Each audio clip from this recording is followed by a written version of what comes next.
What's up, guys? Donovan here from Compass Martial Arts Systems, and today we're going to be talking about how to fill your school with 3 easy steps.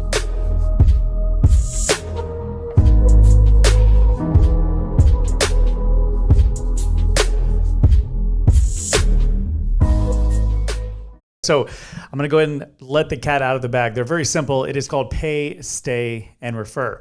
And that is how we have built 3 schools. We do about $1.6 million. 2 of those schools are less than 2 years old. One of them is only about 8 months old, and we're doing $1.6 million a year, okay? So the way we're able to do that is, just like I said, pay, stay, and refer. Okay, so step 1 is getting them to pay.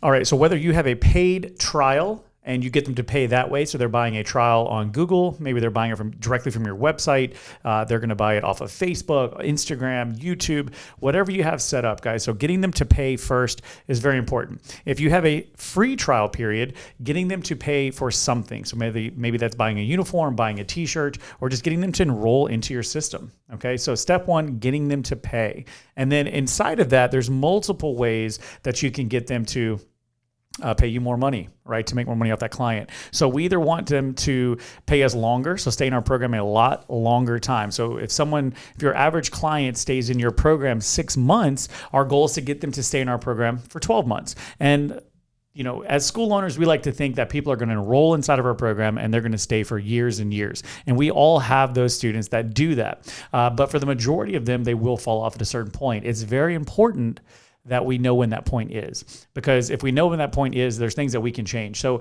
if people are typically falling off after 3 months or 6 months or 9 months, you can take a look at your system and go, okay, what is happening at that 3-month point, right? What's happening at the 6-month point? What's happening at the 9-month point?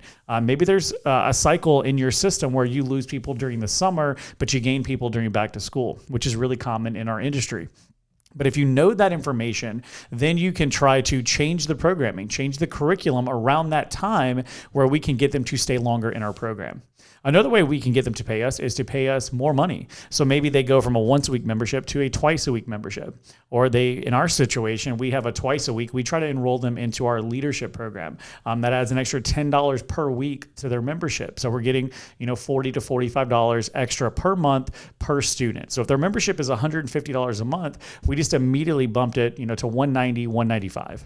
So getting them to either stay in your program longer or pay you more money. Okay. So essentially selling them an upgraded service. Another thing that you can do is to get them to buy more things in your system. So that's t-shirts, that's retail, that's camps, that's events, it's sparring gear, right? Selling them more things, one-time purchases inside of your program. But step 1, get them to pay. People that pay you one time are a lot more likely to pay you more often and pay you again. All right, guys. So get them enrolled in your program, get them paying you something. And like I said, for every business, it's going to be slightly different. If you have a paid trial, that's the first initial time they pay you. Okay. If their first initial payment is their membership, you just have to know where you're starting at. Okay. So it is different for every business. I'm not telling you what to do.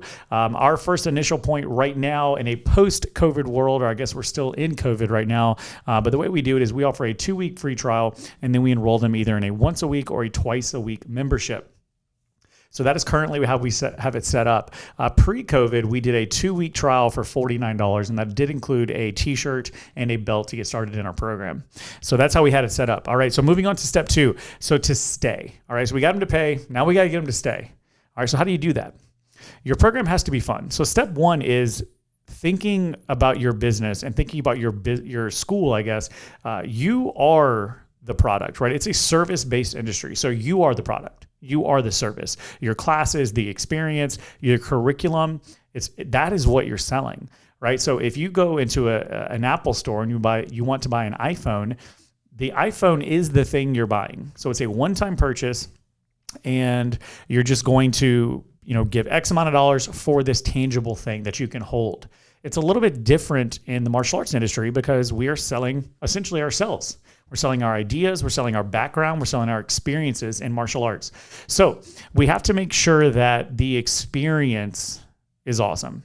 And I say experience over curriculum. I'm a huge believer that your program, you can teach jiu-jitsu, you can teach self-defense, you can teach taekwondo, karate. It does not matter.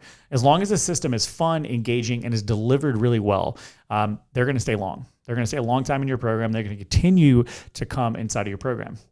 So make sure that service is amazing. Client experience is a lot more important than the art that you teach. I promise you. All right. Client experience is much more important than the art that you are teaching. It doesn't matter if you're teaching grabs, if you're teaching kicking, striking, it doesn't matter. All right. I know in martial arts, we tend to get caught up in our history, our lineage of our art and our professors and our instructors, because it doesn't matter. A mom that is signing her 7-year-old up on Tuesdays and Thursdays because he has soccer on Mondays and Wednesdays does not care about your background. And I personally am a part of that. And what I mean by that is, growing up, I did Taekwondo. And I love Taekwondo. I think it's an Olympic sport, and I'm very competitive in it. I was in the world-class athlete program for the United States Army, and that's what I did for a living. So I love Taekwondo. That's why I named my business Charleston Taekwondo. Looking back, I would have just named it Charleston Martial Arts or even Charleston Karate, because it doesn't matter. Okay, guys, it really doesn't matter. I think we can get caught up in our art and our sport. But again, to the client, looking at it from their lens, they don't really care what they're teaching. They just want their kid to have fun. They want the experience to be fun, and they want to know that their kid is in something that's going to make them better. And that is the differentiator for martial arts versus soccer or baseball or football is, competing in football, there's a lot of great life lessons. But unless the coach is specifically teaching those life lessons on a daily basis in practice or at the games, they're probably not going to get them. It's kind of just, we hope you absorb these positive character traits. In martial arts, we should be infusing that into every single class. So every day your student comes in, they should be getting a little bit more knowledge. They should be moving a little bit more down the road to becoming a better person, to becoming a martial artist, right? Like that's why we all teach what we teach, is because we love our art and we know that there's so much around it, so many positive things that are involved in martial arts. We know those things because we've experienced them and we've seen them in our own lives and we've seen them in our students' lives. But how often do you sit down and strategically, implement into your class? So that's super important. The mat chat, again, I think might be a little more important than the martial arts, right? Because that's what the parent's paying for. They want their kid to be good. They want their kid to go to a great college. They want their kid to have fun. They want their kid to be confident. They want their kid to have friends, right? Like that is what the parent's looking for. They don't care if their kid's going to be the next Olympic champion. I mean, sure, there's people out there that might see your resume and want their kid to be a part of that sport program. And that's awesome. And you can definitely have people, maybe you have a program that targets those people and offers something for them. But the vast majority of the members that come into your facility don't care about sport taekwondo or sport jiu-jitsu or any of that. It's kind of a byproduct. I mean, if we look at most Olympians, at least in the United States, they just started out in a kid's karate program or a taekwondo program. And next thing you know, years down the road, like I say, not next thing you know, maybe 10, 15, 20 years down the road, they're vying for an Olympic spot. And I know that's my exact story. I wanted to be a Ninja Turtle when I was a kid. My parents took me to the local YMCA and they happened to teach Taekwondo. And that's why I picked that one. That's it. And in our town, I can tell you, most people do Taekwondo in our town because that's what we teach. And it just happens to be what we teach. If we taught jiu-jitsu or karate, they'd be doing that. But they're doing Taekwondo because that's what we teach. So make sure the program's amazing, make sure the experience is amazing, and that they're getting those life lessons. That's what the parent is going to come back for. All right, guys, so we talked about pay, we talked about stay. The next is refer. You need to have a process, a strategic plan that allows people and encourages your members to bring their friends. Something that we do constantly, and we have different times throughout the year that we promote it a lot more than other times, but it's always there. It's always something we're sending in emails and in newsletters, is our Spread the Love campaign. And we call it our Spread the Love campaign. The way it works is if someone writes us a review on Google, if they write us a review on Facebook, it has to be a live review on Facebook. So a video of the child or the parent explaining what they love about Charleston Taekwondo.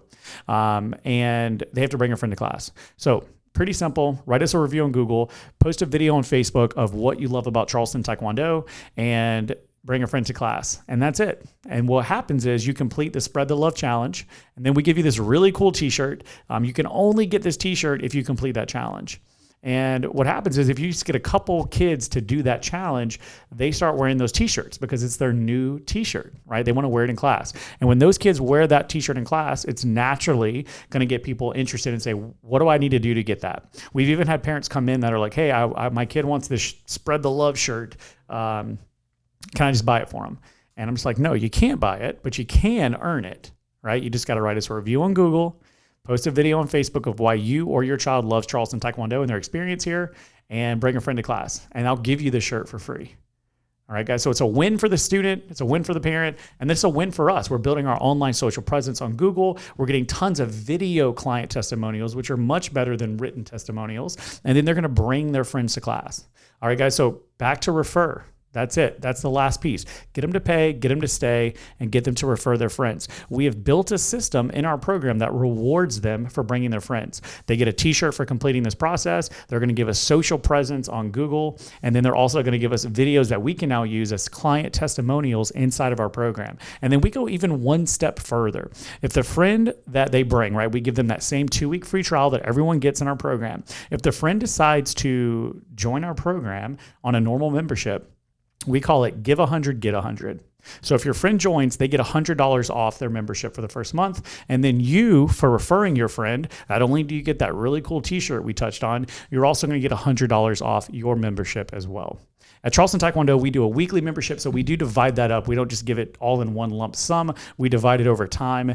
If you have a monthly membership, you can give it once, or maybe you do $100, so it's $25 for 4 months or something like that. You can split it up however you want, but the idea here is to reward your students for sharing your program. And it only takes a couple times for this to happen that your program really starts to grow. If every student brings a friend to your school, if you have 10 students, pretty soon you're going to have 20 and then 40 and then 80. And you can see how this will grow, right? Again, we opened our 3rd location in a pandemic, right? We opened June of 2020 and we had 200 members inside of 8 months, and that location is doing over $30,000 a month. A big proponent of that growth was the Spread the Love Challenge and getting our students to refer their friends into our system. All right, guys. So if you want to pack your program out, it is as simple as 1, 2, 3. Just get them to pay, stay, and refer.